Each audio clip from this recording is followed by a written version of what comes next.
کراچی میں آتے زدگی سے ایک اور سانحہ گل پلازے میں تیسرے درجے کی آگ 14 گھنٹے بعد بھی بے قابو۔ خوفناک آتے زدگی سے فائر فائٹر سمیت 6 افراد جاں بحق 30 زخمی، 16 افراد کی حالت تشویشناک۔ گراؤنڈ اور میزنائن فلور جل گئے، 2 بالائی منزلیں بھی آگ کی لپیٹ میں۔ عمارت میں پھنسے افراد کو نکالنے کے لیے امدادی کارروائیاں جاری۔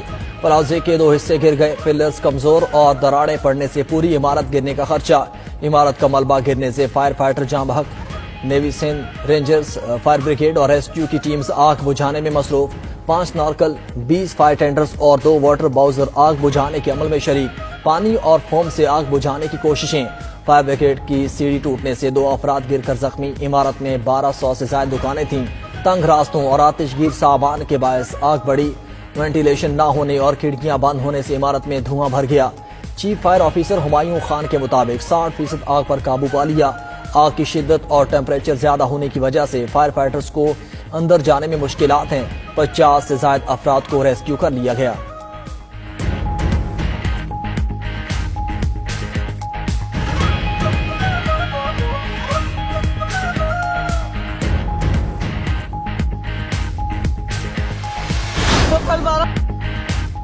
پلازے میں موجود لوگوں نے ملحقہ عمارت پر چھلانگیں لگا کر جانیں بچائیں۔ کچھ لوگ مسجد کا دروازہ توڑ کر باہر نکلے۔ گل پلازہ کے متاثرین کے اہل خانہ غم سے نڈھال، اپنے پیاروں کی تلاش میں مصروف۔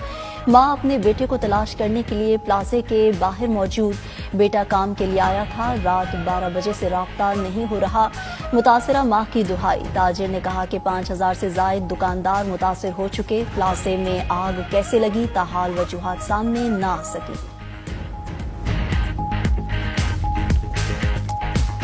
نہ رات کو یہاں جلدی اسنارے کل آئی ہے، نہ فائر ٹینڈر آئے، ورنہ آگ فل فور بجھ جاتی تو اتنا بڑا جانی اور مالی نقصان نہ ہوتا۔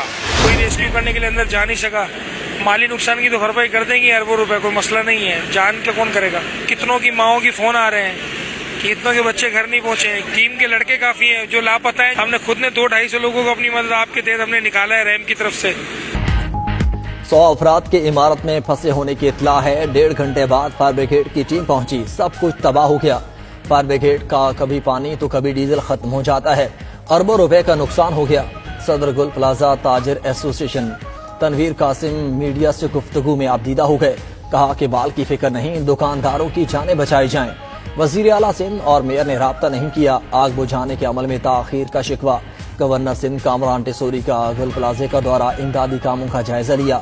تجارتی مرکز میں آتے زدگی پر اظہار تشویش، آتے زدگی واقعے کی رپورٹ طلب کر لی۔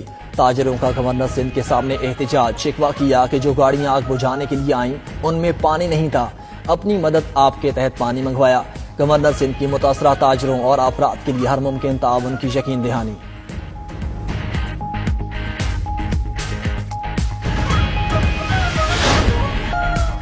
ایرانی سپریم لیڈر نے ایران میں حالیہ بغاوت کا ذمہ دار امریکہ کو قرار دے دیا۔ آیت اللہ خامنائی نے کہا منظم کارروائیوں کا مقصد ایران پر غلبہ پانا تھا۔ ایران میں جانی و مالی نقصان کے ذمہ دار ٹرمپ ہیں۔ ٹرمپ نے براہ راست مداخلت کی اور بغاوت کرنے والوں کو حوصلہ افزائی کی۔ ہمارے سیکیورٹی اہلکاروں نے جان کی قربانی دے کر امریکی اور صہیونی سازش کو نیست و نابود کیا۔ ہنگاموں کے پیچھے موجود ملکی اور بین الاقوامی مجرمان کو نہیں چھوڑا جائے گا۔ ادھر ایرانی حکام نے تبریز میں مظاہرین سے ملنے والے ہتھیاروں کی فوٹیج جاری کر دی، جدید اسلحے کو مظاہروں میں بیرونی مداخلت کا ثبوت قرار دیا۔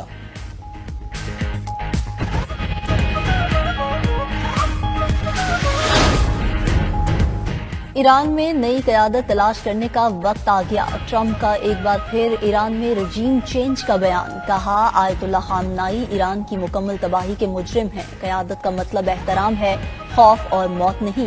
تہران کے حکمران اقتدار کے لیے جبر اور تشدد پر انحصار کرتے ہیں۔ خراب قیادت کی وجہ سے ایران دنیا میں رہنے کے لیے بدترین جگہ ہے۔ ایرانی قیادت کو اپنا ملک صحیح طریقے سے چلانے پر توجہ دینی چاہیے۔ اقتدار کے لیے ہزاروں افراد کو قتل نہیں کرنا چاہیے۔ ادھر امریکی محکمہ خارجہ کی صدر ٹرمپ اور امریکہ مخالف بیانات پر ایرانی قیادت کو وارننگ۔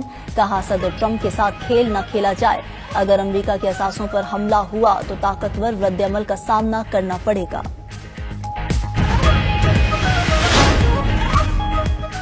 گرین لینڈ تنازع میں امریکی صدر کا جارحانہ سٹروک، ٹیرف کنگ ٹرمپ نے بڑے یورپی ممالک پر نیا ٹیرف لگا دیا۔ ڈینمارک، برطانیہ، Germany, France, Sweden, Norway, Finland اور نیدرلینڈز پر 10% اضافی ٹیرف نافذ۔ وصولی 1 فروری سے ہوگی۔ 1 جون تک ٹیرف 25% تک بڑھا دیں گے۔ گرین لینڈ کی خریداری یا کنٹرول ہمیں دینے کے معاہدے تک ٹیرف نافذ رہے گا، ڈونلڈ ٹرمپ کا اعلان۔ سوشل میڈیا پیغام میں لکھا، امریکہ 150 سال سے گرین لینڈ لینے کی کوشش کر رہا ہے، لیکن ڈینمارک نے ہمیشہ انکار کیا۔ امریکہ کی قومی سلامتی اور پوری دنیا داؤ پر لگی ہے۔ چین اور روس گرین لینڈ لینا چاہتے ہیں، ہم کسی کو زمین کے اس ٹکڑے کو ہاتھ نہیں لگانے دیں گے۔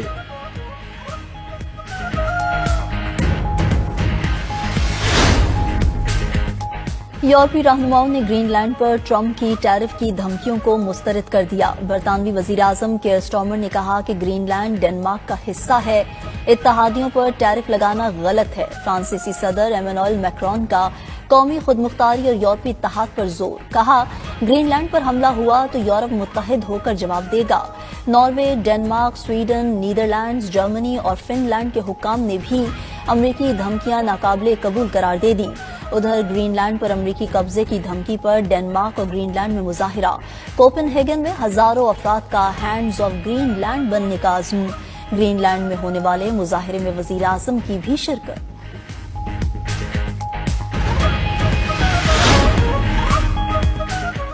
ٹرمپ انتظامیہ نے واشنگٹن ڈی سی میں نیشنل گارڈ کی تعیناتی میں تیسری بار توسیع کر دی۔ 2600 نیشنل گارڈ کی تعیناتی کو دسمبر 2026 تک بڑھا دیا۔ یہ مشن اگست 2025 سے شروع ہوا تھا۔ ادھر منیاپولس میں امیگریشن اہلکار کی فائرنگ سے خاتون کی ہلاکت پر کشیدگی جاری۔ NTIs مظاہرین اور دیگر احتجاجی گروپس کے درمیان جھڑپیں۔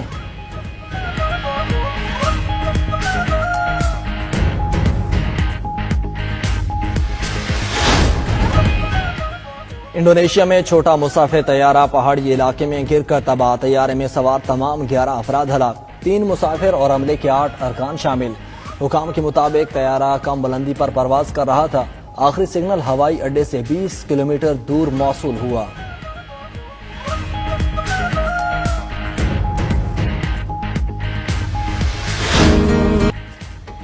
وزیر اعلیٰ پنجاب مریم نواز کے بیٹے جنید صفدر رشتہ ازدواج میں منسلک ہو گئے، دلہنیا گھر لے آئے۔ جنید صفدر کی بارات لاہور کی نجی ہاؤسنگ سوسائٹی پہنچی۔ نکاح کی تقریب میں وزیراعظم شہباز شریف، سابق وزیراعظم نواز شریف، اسحاق ڈار سمیت وفاقی اور صوبائی وزراء کی شرکت۔ جنید صفدر کی شادی لیگی رہنما شیخ روہیل اصغر کی پوتی شانزے علی روہیل سے ہوئی۔ جنید صفدر کے ولیمے کی تقریب آج جاتی عمرہ میں ہوگی۔